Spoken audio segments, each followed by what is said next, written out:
Hello once again, everyone, and welcome to this conference. Today, we will continue learning about meditation. This time, we will learn about transcendental meditation and an easy technique to achieve it and thus enter the sixth and seventh dimensions of nature, also known as the heavens. We will start by remembering what meditation is. Meditation, as you can see here, is the bread of the wise. Just as our physical body is nourished by the food we consume, consciousness is nourished or developed through meditation. That is the way to acquire wisdom. This is why we have to know how to be serious. We have to know how to change if we really don't want to fail esoteric work. Meditation is essential when we sincerely want such a change. He who does not know how to meditate, the superficial, the dull, will never be able to dissolve the ego. He will always be a helpless log among the furious sea of life. We need to become serious and put aside so much nonsense that abounds in pseudo-esotericism and cheap pseudo-occultism. There are many meditations, but we are going to divide them into two groups: contemplative meditations and transcendental meditations. In no way do we desire the inconsequential, superficial, and vain meditation that we find everywhere. These meditations that only lead us to relax based on listening to a sound, smelling an aroma, imagining and contemplating this or that. When we finish one of these meditations, we remain the same. And that state of relaxation that we have reached at any moment and for any reason is lost. We are interested in transcendental and real meditation. You have to know how to distinguish and manage what it is one thing and what is the other. Transcendental meditation is different. It seeks changes in the being. After a person does a reflective meditation, for example, on this or that defect or situation, he obtains wisdom and understanding about that defect and situation, and achieve increasingly deeper changes that, of course, will have an impact on his outside life. When a person manages to go to the sixth and seventh dimensions of nature, the wisdom and strength he brings from there are tremendous and obtains a lot of encouragement to continue advancing in the inner work. When we want wisdom, we have no choice but to learn to meditate. To meditate is to enter the sixth and seventh dimensions, and this can only be done in one way: by muscling the ego and releasing the essence. That exercise, after you learn to do it, becomes very simple. Let us remember that the sixth dimension is the causal world and the world of the truth, and the seventh is the great reality. In these worlds, we can experience what it feels like to live without the ego. We can directly experience the truth and the reality of everything. In these dimensions, we can visit sacred temples, masters of the White Lodge. We can receive answers to questions for which the mind has no answers, because the causal things and the truth go beyond the mind. Even with this practice, we can enter the world of antimatter and experience what is known as the illuminating void, or that union with God, who is omnipresent and omnipotent. The impediment so that our essence can go to those higher dimensions is the ego. Therefore, we will have to apply a technique to make aside the ego from the path of the essence in the first place.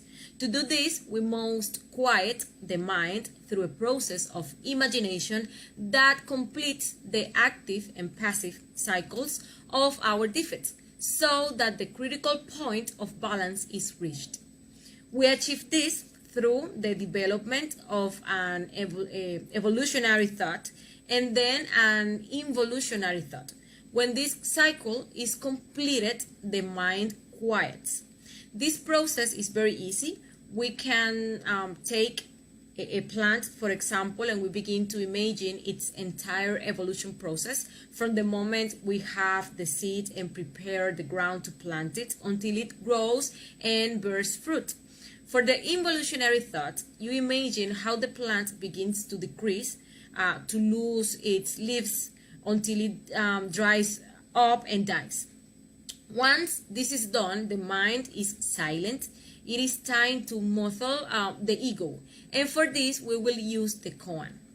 A koan is a phrase without an answer, generally paradoxical.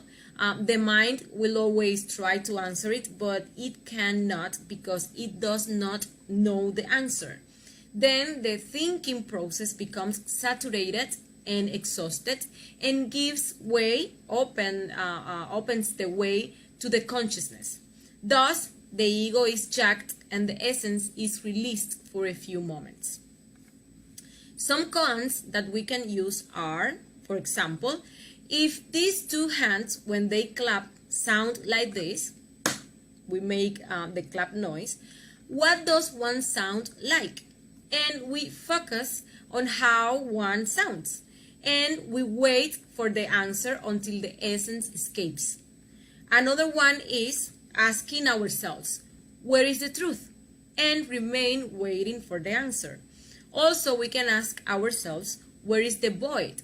That's another unanswered phrase. When we see the gap, we go there because we are looking for a gap. Then we only ask ourselves, where is the void? Until we see the gap. Another one is asking ourselves, if all the things are reduced to unity, what is unity reduced to? There we stay still, waiting until it happens. The koan is necessary until the escape occurs. The first, for example, of all the ones I mentioned before, is very effective. Also, you need to know that only one koan should be used at a practice. Well, now let's explain the steps for the practice, how the practice for meditation with koans is done. First, you always have to find a quiet place. You can do it during the day in office or in a place where you can lock yourself up and no one will bother you or have a meditation room. You will see the importance of having that kind of place. This is a place to seek power and wisdom. So it's a very special place.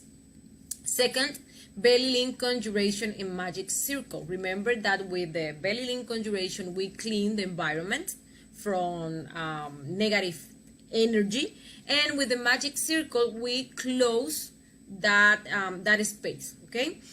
Third, the plea to the father and the mother for assistance with our own words and with good imagination.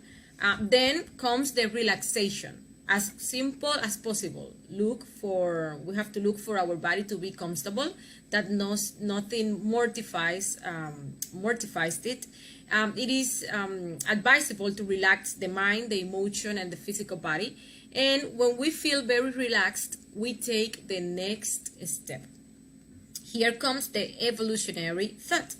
For example, I imagine preparing the ground. I fertilize it, I prepare a seed bed, I place the seeds until they germinate, I make the furrows, I transplant them, I water them, I imagine how they are born and grow. After a while they give buds, they start to bloom, the rose bush becomes beautiful, I feel its aroma, it gives flowers and flowers. It reaches its maximum point of development, of evolution. Then comes the involutionary thought. I imagine how the rose bush is withering, drying. It no longer produces roses. It dries completely. The wind knocks it down. the wind carries away the fallen branches, and everything is over and gone. When you complete these cycles of evolution and involution, then comes the synthesis of the mind, of the thought, or stillness of the mind. Now is the moment when we can place the koan, whichever we had chosen. The first one, as I said before, is very effective. So it goes this way. If these two hands, when they clap, sound like this, we clap, okay? What does one sound like? And we focus on trying to know how one sounds, and we wait for the answer until the essence escapes. Just try to imagine an answer for that. The ego that is always talking in our heads and always has an answer for everything will not have it, and in this way will be jacked, silent, with nothing to say, okay? We may feel some symptoms such as vertigo, detachment. We can see ourselves going through a light tunnel. We can feel the unity with the universe. We may appear in a lucid dream, and other symptoms similar to those of astral unfolding may appear. The important thing is that we let ourselves go and not succumb to the fear that we may feel at that moment, since this is an obstacle for the essence to rise and achieve success in this practice. We must practice patiently until we achieve it. Remember that practice makes perfect. If we are constant, the time will undoubtedly come when we will be able to experience the Shamari. Okay? So, this has been today's lesson. I hope you've been encouraged to practice and in this way reach direct experimentation of the truth. For next week, we will be talking about another important practice in this knowledge belonging to the science pillar of the wisdom. We will be talking about astral unfolding and teaching the jump technique. So, see you next week. Bye-bye.